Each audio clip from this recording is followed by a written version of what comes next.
to the 250 million people in food distress.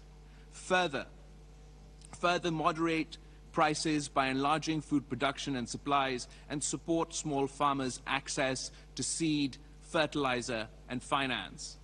3, ensure the availability of energy, especially gas, for developing countries, and explore mechanisms to reduce the financial burden of energy imports. 4, mobilize the universal availability of COVID vaccines and treatments. Expand vaccine production, including through intellectual property waivers, in order to end the COVID pandemic decisively. 5, provide urgent and adequate assistance to countries suffering from the impacts of climate change. As you know, Pakistan has literally been engulfed by massive flooding caused by global warming. Pakistan emits less than 1% of global greenhouse gas emissions, yet it is now the epicenter of the impacts of climate change. 1/3 of the country, an area the size of the United Kingdom, is underwater.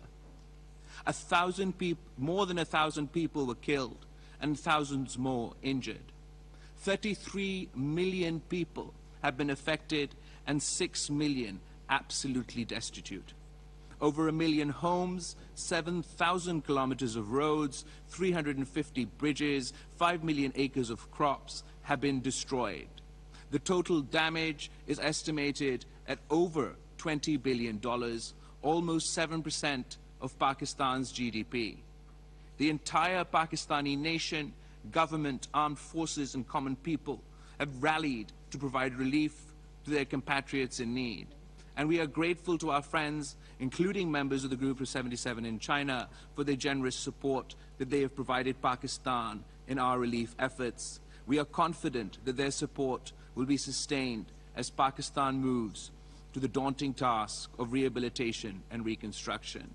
And we are incredibly grateful for the Secretary General of the United Nations for arriving in Pakistan at a time of distress, witnessing firsthand the apocalyptic devastations caused by these monster monsoons, and becoming Pakistan's champion, becoming the developing world's champion for the impacts of climate change, and for his leadership on this issue.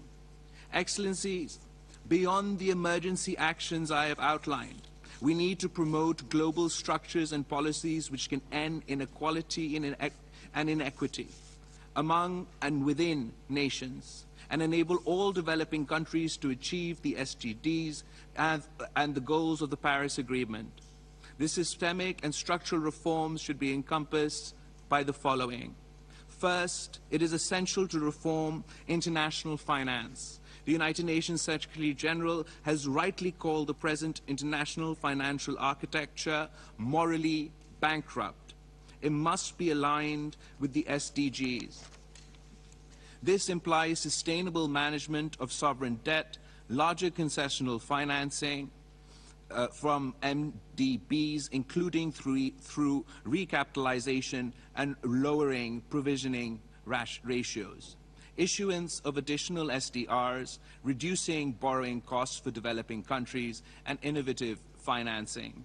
Second, if we are to ensure timely transition to a sustainable and dynamic global economy, we need to mobilize $1 trillion annually as investment in sustainable infrastructure, energy, transport, housing, industry, agriculture. Besides access to public and private finance, the developing countries must prepare a pipeline of bankable projects, especially by de-risking investments through blended financing guarantees and SDG/green bonds. We should also consider setting up a UN policy board and utilize the UN country offices to promote sustainable infrastructure investment. Third, we must fully and faithfully implement the climate change agenda in accordance with the principles of common but differentiated responsibility.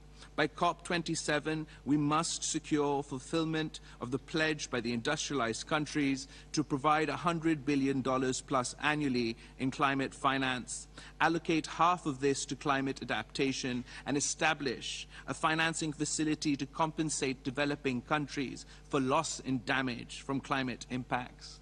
Meanwhile, the developed countries must assume the burden of mitigation to reach net zero emissions well before 2050. Fourth, the international trade system should be restructured to contribute to the achievement of SDGs through export-led growth in developing countries. To this end, preferential trade access for developing countries should be enlarged. They should be offered policy space for industrialization, e.g. through waivers from the TRIPS and TRIMS agreements, and unilateral trade protection and restrictions incompatible with the WTO agreements should be speedily eliminated. Fifth, the induction of a fair international tax regime, including digital trade, is essential to enable developing countries to mobilize larger domestic resources for development. Sixth, we should negotiate an international technology agreement aligned with SDGs. It should offer preferential access for developing countries to relevant advanced technologies and end discriminatory restrictions. It should also focus on global research and development, on scientific breakthroughs relevant to the 17 SDGs. 7, we should seek an equitable international information technology regime which bridges the divide and enables developing countries to leapfrog into global digital economy of the future. Excellencies, I hope that these proposals for emergency actions and reform will be reflected in the declaration we will adopt at this meeting and will be promoted by our group during the current session of the UN General Assembly.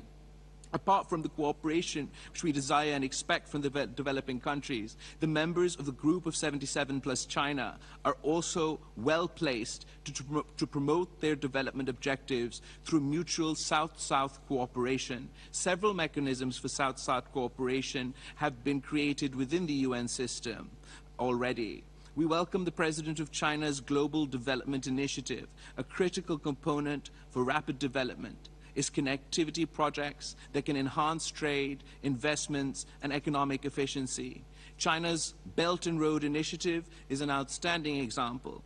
Pakistan also looks forward to the completion of the Tapi gas pipeline, CASA 1000 electricity grid, the Pakistan-Afghanistan-Uzbekistan railroad, as well as the extension of the China-Pakistan economic corridor through Afghanistan.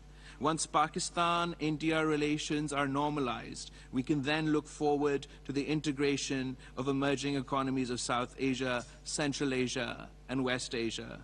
Excellencies, in order to advance our common objectives, Pakistan will convene a ministerial meeting of the Group of 77 in China next December. The conference's action-orientated discussions will assist the group to secure tangible outcomes, especially at the SDG summit to convene at the UN in September 2023 and at the proposed summit of the future in 2024. Excellencies, our countries and peoples confront monumental challenges. We need to change the policies and structures that perpetuate inequality and poverty. We need a positive response from the North to the legitimate objectives and aspirations of the developing world. We will not secure either without mutual support, solidarity, and unity. Let this mutual support, solidarity, and unity become our guiding principles as we endeavor to build a better and prosperous tomorrow for our peoples. I thank you. Honorable members, excellencies, distinguished delegates, we are pleased that the distinguished President of the General Assembly and the Secretary General of the United Nations are joining us this morning. I am now pleased to invite His Excellency, the President of the 77th session of the General Assembly, to address the ministerial meeting. Pakistan की सरबराही में G77 ममालिक का इजलास और इस इजलास से खिताब कर रहे थे वज़ीर ख़ारजा बिलावल भुट्टो ज़रदारी। उनका ये कहना है कि तरक्की पज़ीर ममालिक को तवानाई के शोबे में मुआवनत की अशद ज़रूरत है। पाकिस्तान में सैलाब की सूरत हाल की वजह से बड़े पैमाने पर तबाही हुई है। पाकिस्तान का 1/3 हिस्सा पानी में डूबा हुआ है। 3 करोड़ 30 लाख से ज़्यादा अफराद इससे मुतासर हुए हैं। ये थी PTV ताज़ा तरीन।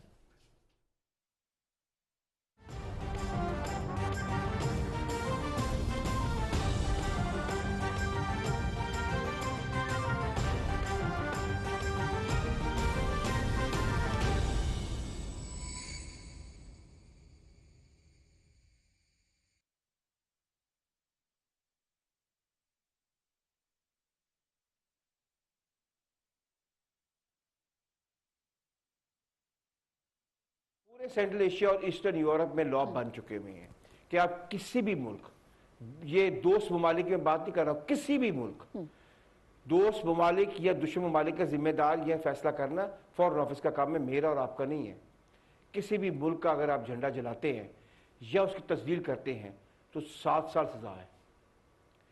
हमारे यहाँ जो कुछ हमने फ्रांस के एम्बेसडर के बारे में सड़कों के ऊपर किया, वो क्या राय गई होगी। और फिर भी एक अगर फ्रेंच आके आपको एक चेक देता है तो मैं आपके प्रोग्राम की तरफ से सलूट कर सकता हूं उसको, सिंपल। क्योंकि that even today credit goes to today's government. एक हमने एक फ्लैश किया पूरी दुनिया में और उसमें सबसे ज्यादा यानी कि जो आप कह सकते कि एप्रिसिएशन